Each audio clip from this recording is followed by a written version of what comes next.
Hello students, I hope you stay safe at your home. Today we will discuss the topic number 5, that is the types of organization. Organization is divided into two types. The first one is the formal organization and the second one is the informal organization. Before discussing further, I will take up one phrase that neither the organization is completely formal or not the completely informal. कोई भी organisation ना तो completely पूरी तरह formal होता है और ना ही कम्प्लीटली पूरी तरह इनफॉर्मल होता है. So we will come up the formal organization. A formal organization is an organization with a fixed set of rules of intra-organizational procedure and structure. कि whenever we are working with the formal organization means to say that we are going to follow the complete set of rules and regulation within the organization. Or formal organization is a system of two or more person towards a common objective. कि whenever we are two or more person working to achieve or towards one objective, they have to be follow the complete set of rules and regulations. So now we will come up the advantages of formal organization. I already told you features and advantages are the same thing. So we will come up the first advantage of formal organization. The first one is the lesser misunderstanding. Whenever we are working with the formal organization, how we can say that there would be a lesser misunderstanding? I'll clear this point with the one line. Hierarchy would be clear from top to bottom. Yes, students, I already told you, whenever the people are working in an organization, they have to follow the some hierarchy. Top level managers, middle level managers, lower level managers. Top level managers will giving their task to the middle level managers, and middle level managers will give their task to the lower level managers, and lower level manager will complete that task. So in a simplest term, hierarchy would be clear from top to bottom. So we can say that when we are going to follow the hierarchy, so there would be a lesser misunderstanding. Now we will come upon the second point, that is the optimum use of resources. You know that whenever we are talking about the resources means to say that we are talking about the man, material, money, machinery and method. All the resources would be utilized in an effective way, just like capital, labor, etc. Whatever the resources we are going to use in a formal structure, top level knows that how much money they have to give to the finance manager, how much money they have to allocate the marketing manager.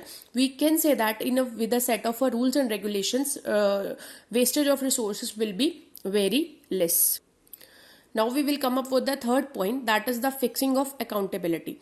Fixing of accountability. You know the meaning of accountability, that is the answerability. Answerability means to say that general manager is giving task to the finance manager, and finance manager will complete that task, and he will be accountable to the general manager. So in a simplest term, finance manager knows that whom he is answerable. He is answerable to the general manager. When the finance manager is working with some set of rules and regulations, means to say that finance manager will always answerable to the general manager. So finance manager will be accountable to the general manager. Now we will come up on the fourth point, helps in accomplishment of a goals. Formal structure. We are talking about the set of rules and regulations and set of guidelines. Means to say that goal. You should know the meaning of goal. Goal is the final outcome. Yes, students, you know that every organization has a two major objective. One is the profit maximization, another one is the wealth maximization. Or you want to achieve your goal.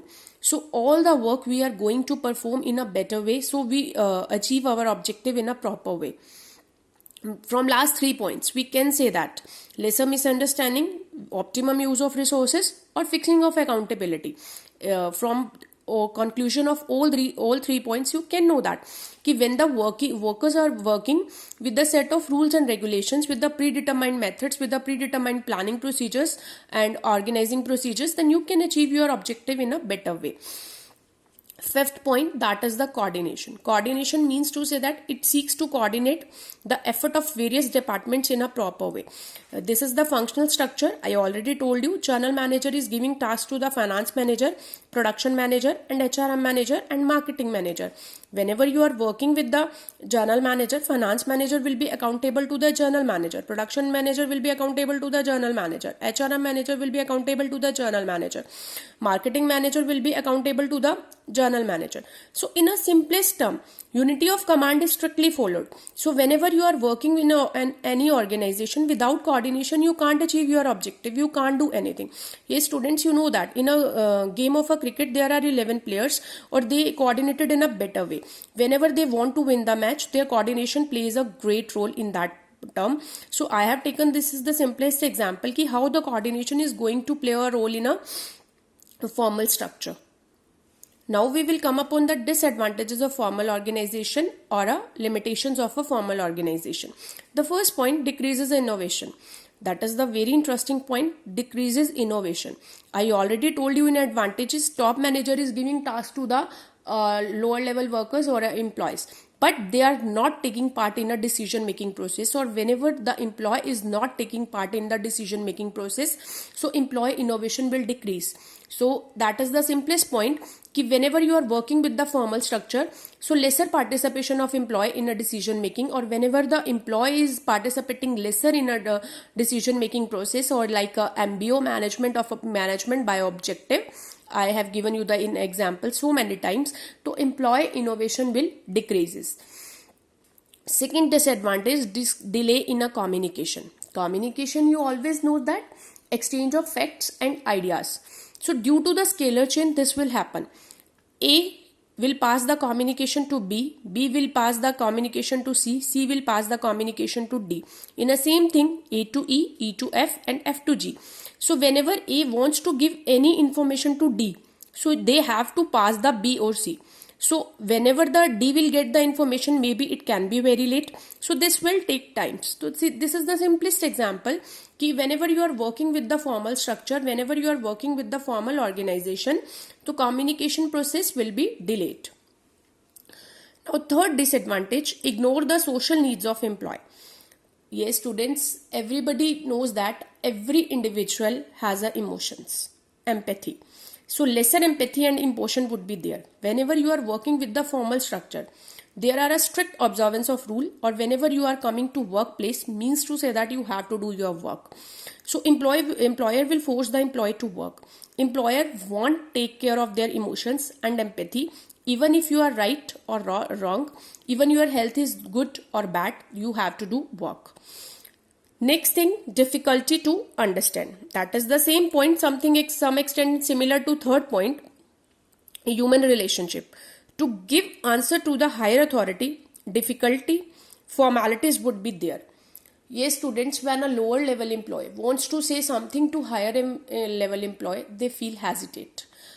In a simplest term, I will give you a very simplest example. Some students can't understand the language of teacher, but they can understand the language of their friend very easily. So that is the simplest thing कि lower level employee का senior level employee को समझाना sometimes difficulty role play करता है. So to understand the human relationship, that is a very difficult task. Last disadvantage is emphasis on work. I already told you formal structure. Formal structure means to say that set of rules and regulations, set of guidelines, we are going to be followed that. Employer focus on work only for achievement of a goals, accomplishment of a goals. Formal structure always emphasis on work. We are here to do work. We are here to complete our objective. We are here to complete our goals. Whatever the goal can be a profit maximization, goal can be a wealth maximization. So in a formal structure, we are going to follow the simple set of rules and regulations, simple set of guidelines. We have to follow that. Communication can be in a written form. We are having a proof of everything in a formal structure. So hierarchy would be clearly followed. So focus on the work only for accomplishment of a goals. We will focus on the works only for accomplishment of a goal. That is the basic issue and the basic motive towards the formal structure. So students, this is about the formal organization or formal structure. Thank you.